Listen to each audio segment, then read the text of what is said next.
Good evening students. तो अपना next lecture है, उसमें हम थर्ड पॉइंट पढ़ चुके हैं सॉल्युबिलिटी को अफेक्ट करने वाले फैक्टरों में। ठीक है, फोर्थ अपने पास है इफेक्ट ऑफ प्रेशर। ये बड़ा इंपॉर्टेंट है क्योंकि यहाँ से आपका हेनरी लॉ डिफाइन होता है जो आपके एग्जाम में बार बार रिपीट होता है। ठीक है, तो आपको हेनरी लॉ क्या बोलता है,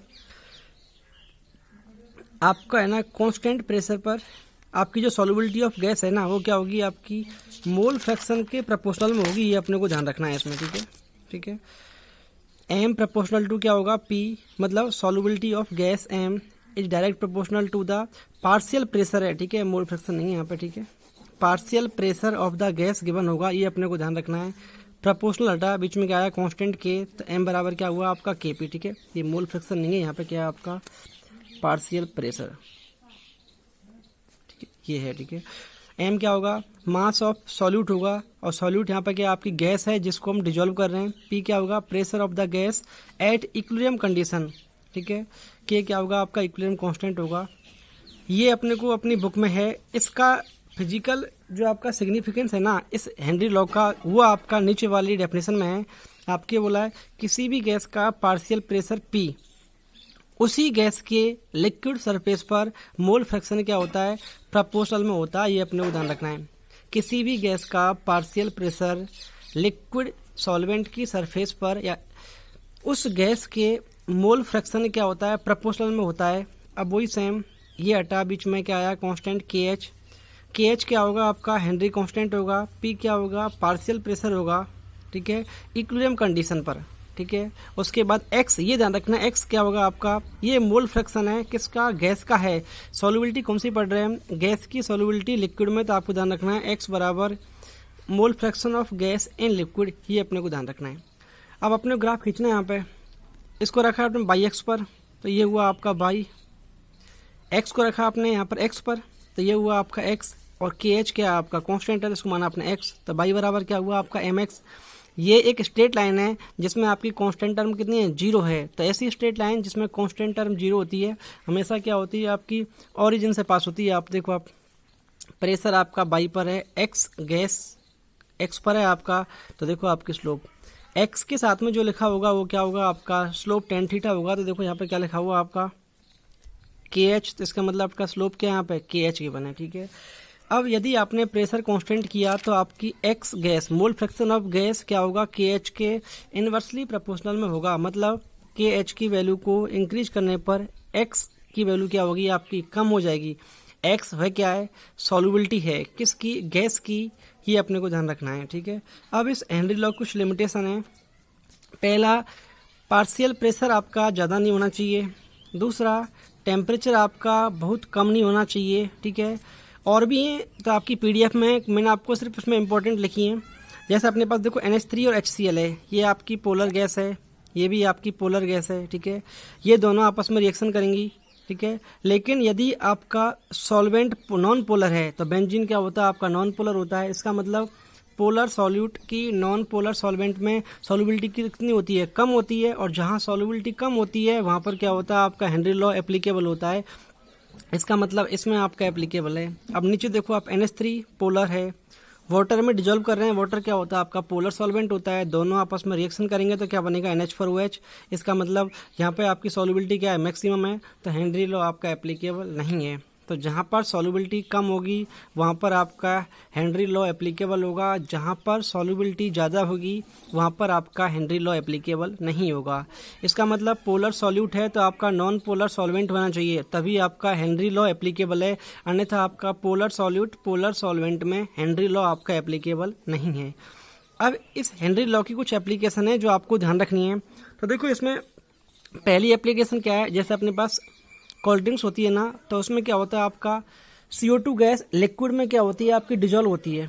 अब वो डिजोल्व कैसे होती है, क्योंकि वहाँ पे प्रेशर क्या होता है आपका बहुत ज़्यादा होता है। तो शुरू में तो क्या होता है, जैसे ही है ना पूरी गैस आपकी क्या डिजोल्व है लिक्विड में, जैसे ही हम कोल्ड ड्रिंक का है ना ओपन वेसल करते हैं उसको, तो उसमें से क्या होता है आपकी है ना एकदम लिक्विड आपका बाहर निकल जाता है। क्यों, अपने को पता है उसमें आपकी जो गैस है ना डिजोल्व कैसे हुई, क्योंकि आपने प्रेशर क्या हुआ, हाई प्रेशर अप्लाई किया हुआ है। जैसे ही हम उसका है ना कैप खोलते हैं तो उसमें से आपका प्रेशर बाहर निकलता है, तो गैस भी क्या होगी आप लीक होती है। ठीक है, दूसरा अपने पास एनोक्सिया है। ये क्या होता है, ये बड़ा इंपॉर्टेंट है। और एक इसमें आएगा आपका बैंड। ये दोनों होते क्या हैं, तो देखो एनोक्सिया मैं आपको बताता हूँ।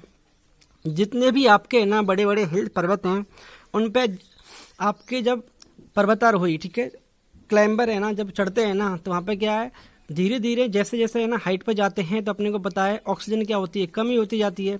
और जैसे जैसे ऑक्सीजन की कमी होती है तो आदमी क्या है, ब्रीथ करने में उसको समस्या आती है, सांस लेने में। तो आदमी क्या है, ऑक्सीजन की कमी को पूरा करने के लिए ना ब्रीथ बार बार लेता है सांस, जिससे क्या होती है, उसमें ना कुछ सोचने की क्षमता उसकी क्या होती है, कमजोर हो जाती है।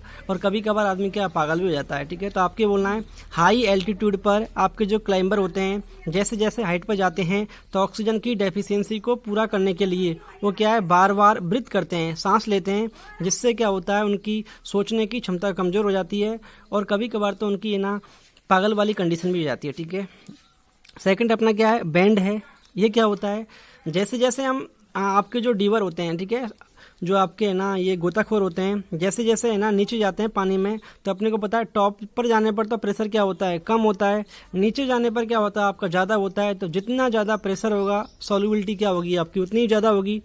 तो अपने पास सिलेंडरों में कौन कौन सी होती है, O2 गैस होती है, एक N2 गैस होती है, प्लस हम क्या करते हैं, हीलियम गैस को भी इसमें भर लेते हैं। क्यों, हीलियम गैस क्या होती है आपकी, बिल्कुल लाइट होती है। तो नीचे जाने पर सॉल्युबिलिटी आपकी बढ़ेगी। इसका मतलब हम ये जो आपकी ऑक्सीजन N2 गैस है ना, ये क्या होंगी, अपने ब्लड का जो सर्कुलेशन उसमें आपकी अंदर जाएंगी। तो जैसे ही आपके जो डीवर हैं स्विमिंग पूल वाले, वो ऊपर आएंगे, नीचे जाने में कोई समस्या नहीं है उनको, लेकिन नीचे से जैसे ही ऊपर आते हैं ना, तो अपने को पता है सॉल्युबिलिटी कम होगी। सॉल्युबिलिटी कम होगी तो इसका मतलब आपकी ऑक्सीजन गैस क्या है, उसमें से कम डिजोल्व होगी। जैसे ही वो सरफेस पर आते हैं ना, तो ऑक्सीजन क्या होती है, बहुत कमी हो जाती है। और कभी कभार तो क्या आदमी की नसें ही फट जाती हैं, जिससे क्या आदमी मर जाता है। इसे बोलते हैं बैंड, ठीक है। ये तो क्या आपकी बॉटम वाली कंडीशन है, जहाँ पे आप प्रेशर क्या होता है, आपका मैक्सिमम होता है। ये कौन सी है आपकी हाइट वाली कंडीशन है, जहाँ पे प्रेशर क्या होता है, आपका कम होता है, ठीक है। तो ये 3-4 एप्लीकेशन है। पहली कोल्ड ड्रिंक्स वाली, जिसमें हाई प्रेशर पर क्या होती है, आपकी CO2 गैस भरी होती है। दूसरी एनोक्सिया हाइट वाली। तीसरी बैंड डीप गहराई वाली, ठीक है। ये है। अब कुछ पिछले सालों में बोर्ड में पूछे हुए क्वेश्चन के बने, ठीक है। जैसे अपने पास 2012 में पूछा हुआ है, ठीक है। ये क्वेश्चन देखो एक बार आप।